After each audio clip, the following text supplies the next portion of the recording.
let's talk about the benefits of shared storage in these workflows. And this is something, in talking to Dave and talking to a lot of the systems engineers and various sales territory managers over at NewTek, network storage connectivity has been one of the hottest requests in the last 4 years or so.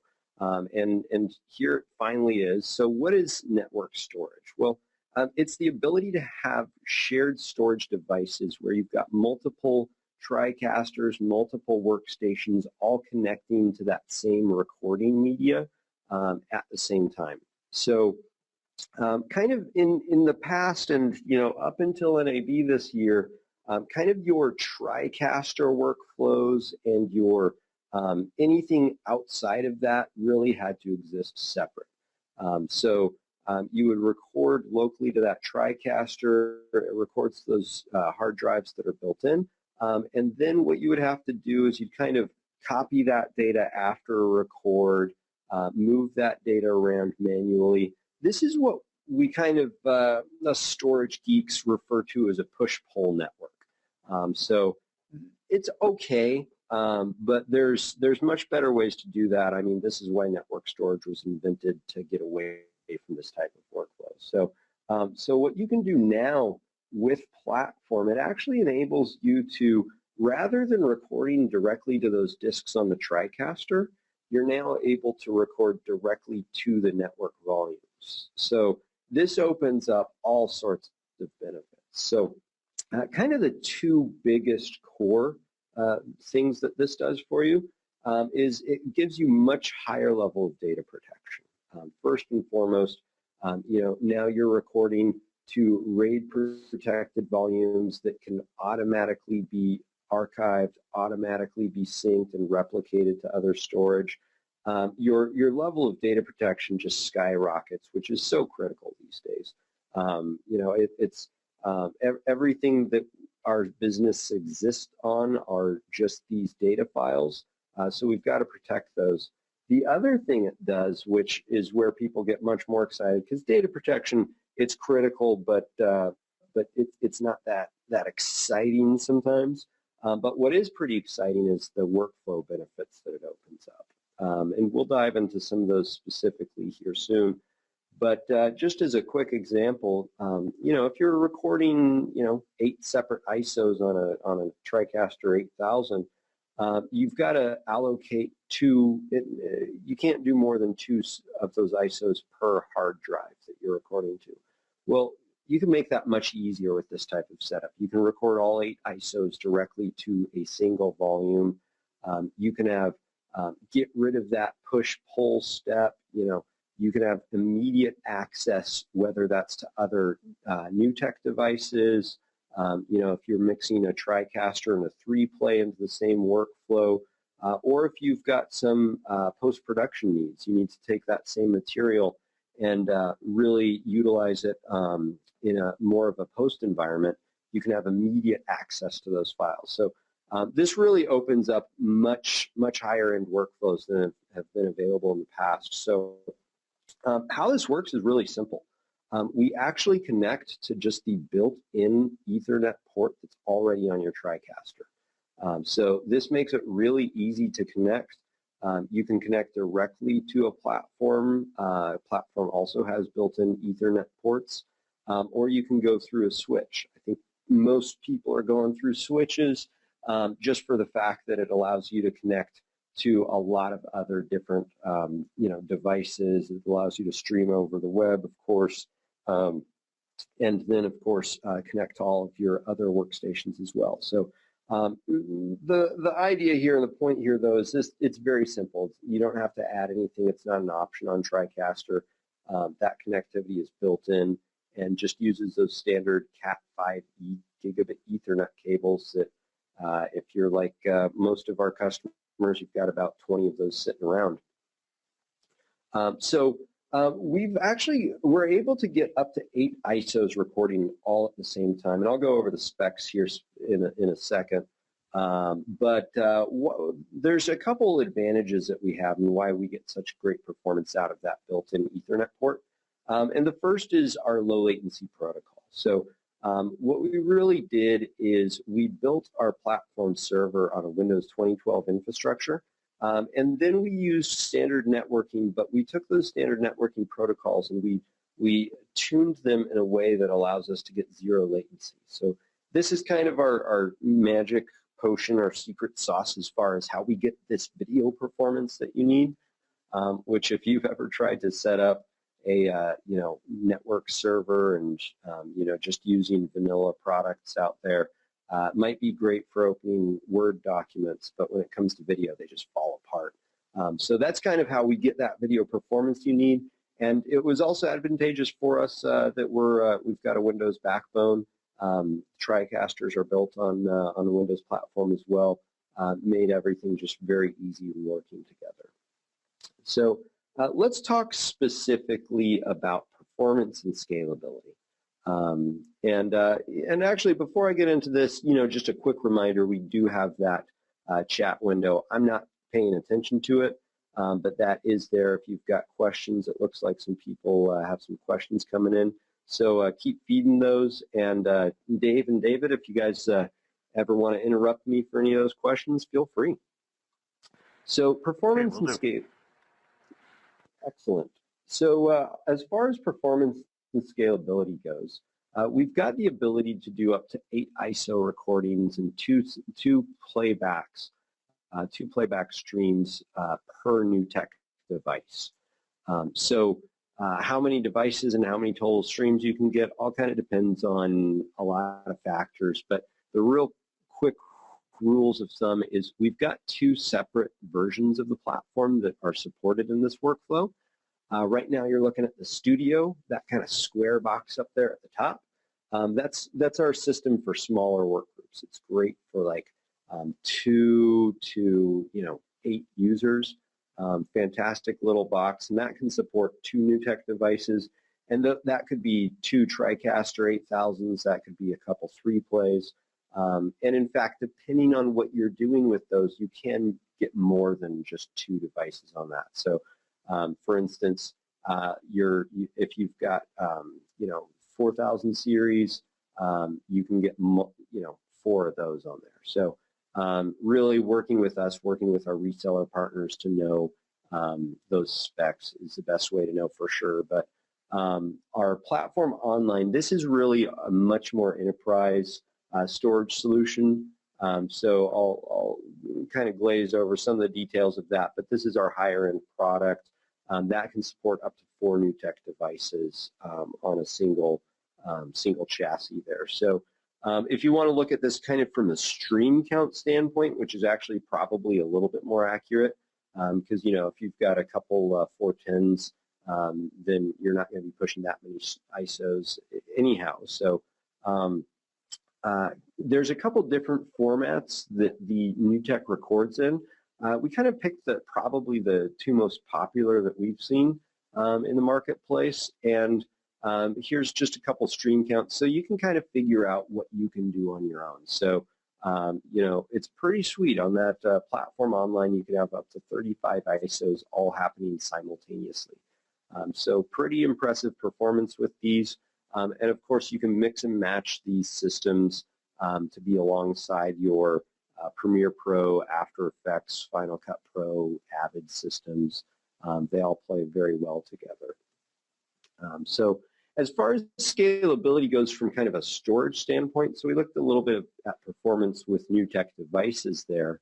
Scalability from a performance standpoint, this is a little chart I grabbed off of our website. I always find charts fun. I love them. I don't know why. But the platform online, that more enterprise, that guy scales up to about 3 petabytes. The nearline, which I've not talked about yet, let's skip that and go to the Studio. That one's, again, for smaller work groups, that scales up to about 96 terabytes, but still pretty good scalability for those smaller work groups. The nearline, I'll just kind of mention this product. This is actually not supported for NewTek workflows as far as recording ISOs and playing back video feeds directly from it. Our nearline product is really just about dense storage. So it's really a tier 2 backup server, and that one scales up to 25 petabytes. It's insane. But but for all intents and purposes, we're focused on the new tech stuff right now. So one pretty cool thing is as you scale your storage, you can actually scale performance.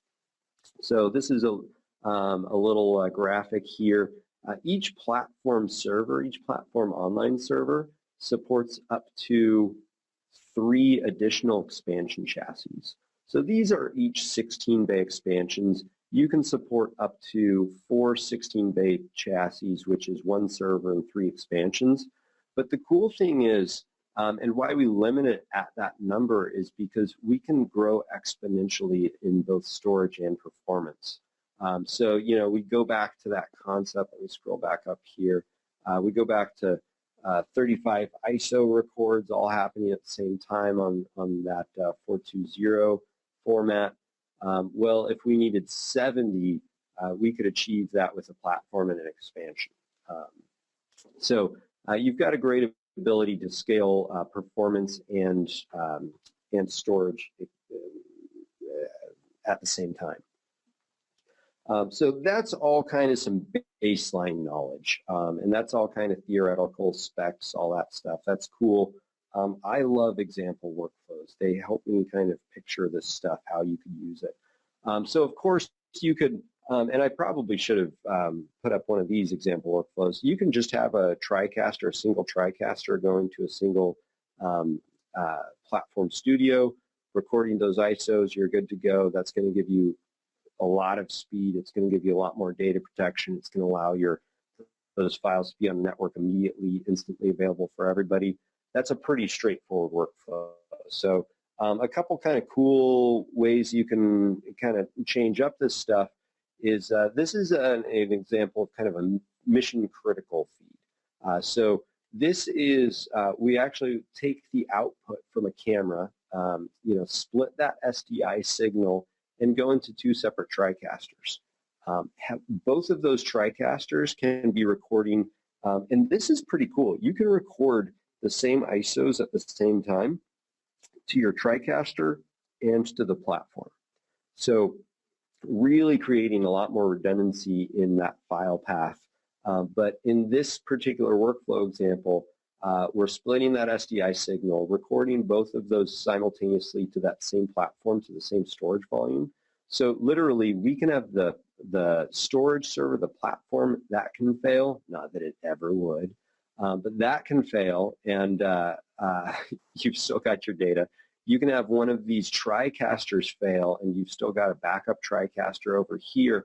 And to really put an exclamation point on this workflow, you know, in a lot of real time, you know, this is something that you might see in like a, you know, a very advanced house of worship workflow, or you might see this with like a, you know, at a convention that needs to, you know, the Republican National Convention, and they need to output this stuff quick, or a sports stadium where they need to output some replays pretty quick.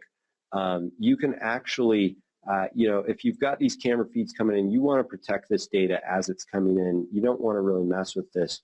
You can actually set this up to replicate in real time, and it'll actually replicate these files as they're coming in to a second platform server, which then you can access all of those files in real time from either NLE systems or another TriCaster. The point is you can create this pretty high-end broadcast workflow with a lot of components that are pretty inexpensive, creating this very protected, very nice for mission critical and fast output type of workflow. So it's a pretty cool stuff you can do with that. This is one that I was actually, there's one of the systems engineers over at NewTek, Kane Peterson. He and I were chatting and just talking about, you know, a lot of customers are asking about 4K now. And 4K is actually starting to get a little bit of wheels on it. You know, it's not like 3D that just kind of fell apart, but it seems to be becoming real. So a lot of customers are starting to ask about that. Well, right now, TriCaster does not support that. I have no idea if they ever will. Not for me to say, but what I do know is you can do a very similar workflow where, again, you're splitting the output of that camera, you can have your HD feed going into the TriCaster, recording direct to that shared storage for all those benefits. And then at the same time, we actually have an option on our platform servers that allows you to ingest directly via SDI.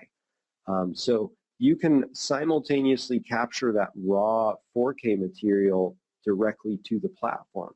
So you're pushing out your broadcast workflow, you're streaming that over the web, while at the same time you're capturing those files directly via 4K to your platform server.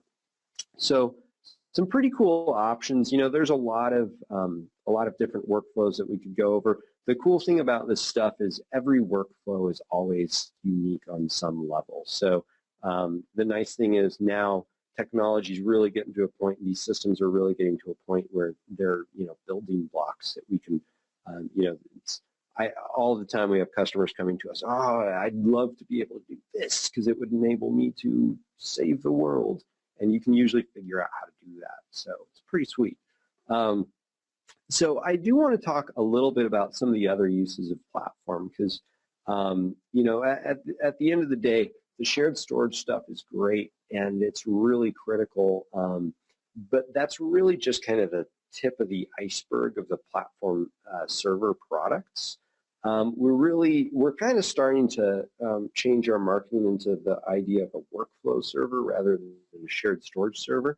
And quite frankly, it's because it does so much more than shared storage, and that's what we built it to do. So you might see us market this as modularity or this or that, but all marketing aside, what it really means is we've built platform to do a lot more than just shared storage. Shared storage is the core of it, but we get into a lot of really cool advanced workflows, you know, offloading transcodes and encodes, offloading renders, asset management systems, data backup, archival, replication, all these really advanced things that you don't get out of most shared storage servers. So the cool thing is, you know, we're talking about, you know, here's kind of a classic TriCaster platform workflow. You're using your TriCasters, you're live streaming, you know, you've got a couple editing systems, maybe some After Effects systems connected to the same network.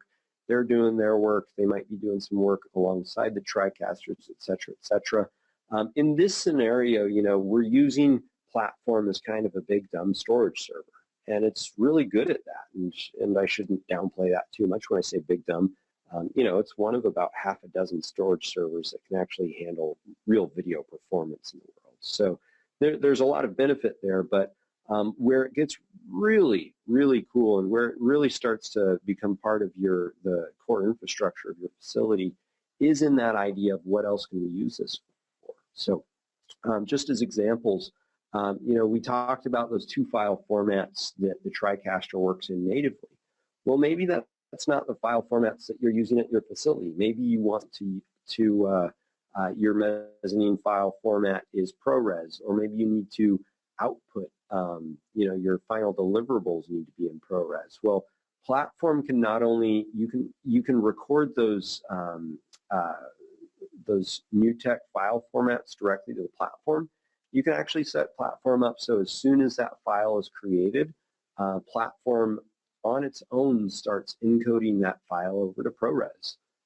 So that's one, not taking up a workstation to do that, and two, it's just happening automatically in the background. There's so much of these workflows that you can automate now, and platform really enables you to do a lot of that. So in addition to that, you know, everything from a lot of our customers use platform to offload their After Effects or Cinema 4D renders, or these kind of heavy graphics renders that require high-end processing, and they want to be able to use their, you know, their graphics and editorial workstations while that data is being crunched.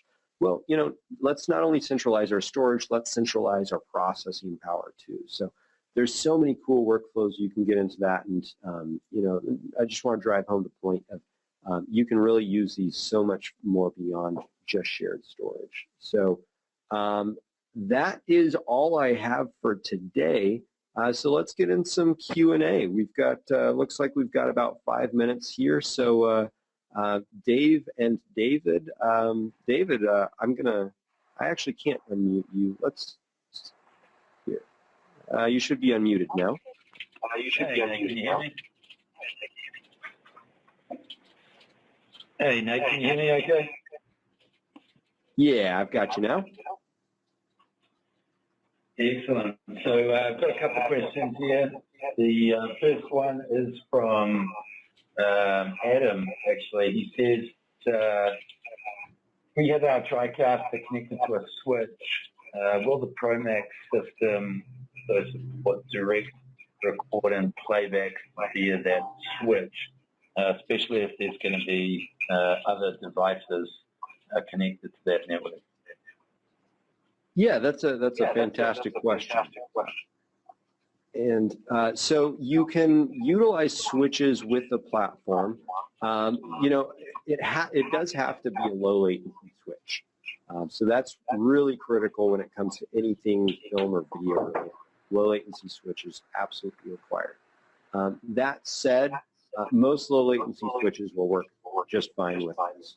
So a general rule of thumb, and this is way oversimplifying it, but as long as it's not kind of, you know, $300 Netgear switch that you got at Best Buy, you know, if it's a real managed layer 2 low latency switch, you'll be fine. So that's kind of a good rule of thumb. Hey, Nate, this is Dave from NewTek. Do you offer any specific suggestions on brands and models of switches for folks?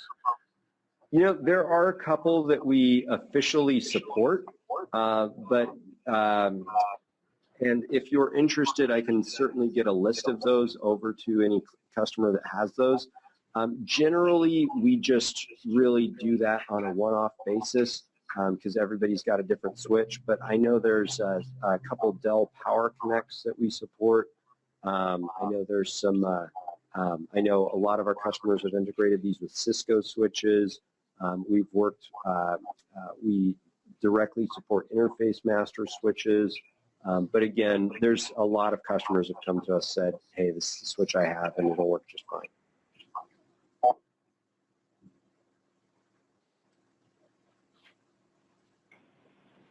Okay. Next one? Sure. All right, this one's from Mark. Mark asks, if someone has uploaded a media file like a movie to the platform, can the TriCaster convert into a live broadcast, or can it only do that while we're not broadcasting? That's a great question. Dave, do you know how once a project is live, do you know how the TriCaster is refreshing media? Because I've never actually tried that. Well, there's a couple of ways that could work. If the media location on the server has already been added to the session, then anything that's added to that will refresh. If the media location, for example, a folder on a volume on the server has not been added to the session, you can, while you're live, browse directly to the file if you need to, and load the file into one of the TriCaster's DDRs using that method.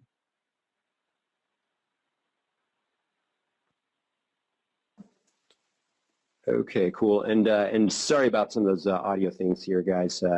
We're just muting and unmuting people. Try and minimize that as much as possible. So, David, is there any more questions?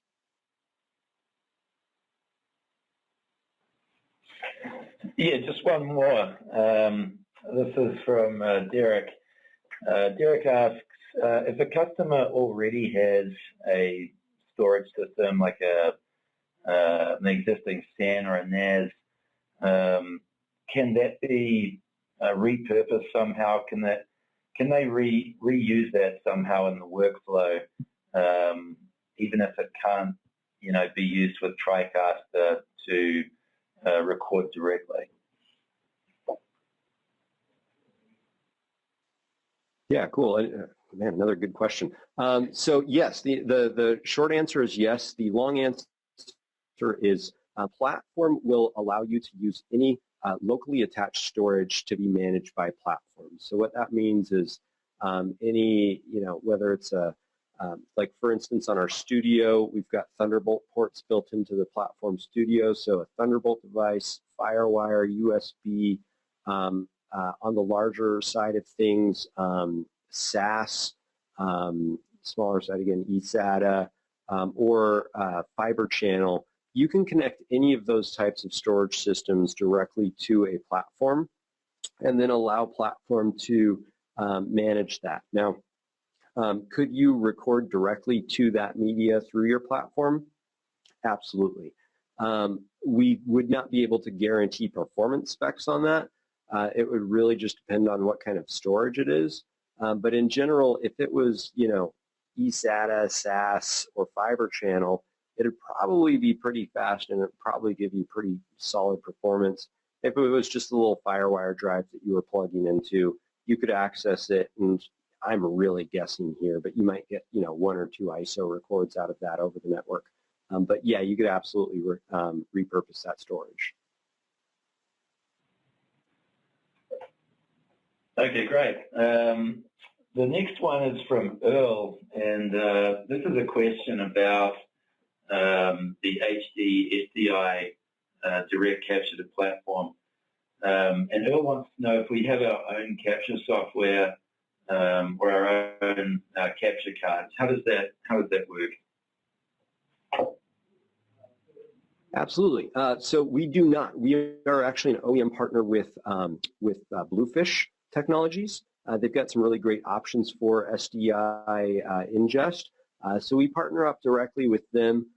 However, I will say it is in our pipeline that we are going to be building the capture into our user interface directly, so that when you are doing that SDI input, you'll be able to see those captures from anywhere on the network.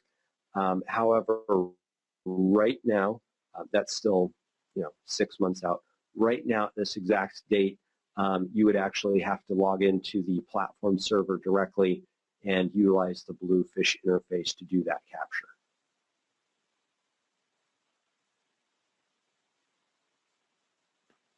So very cool. Well, were there any others, David? It looks like we got most of them.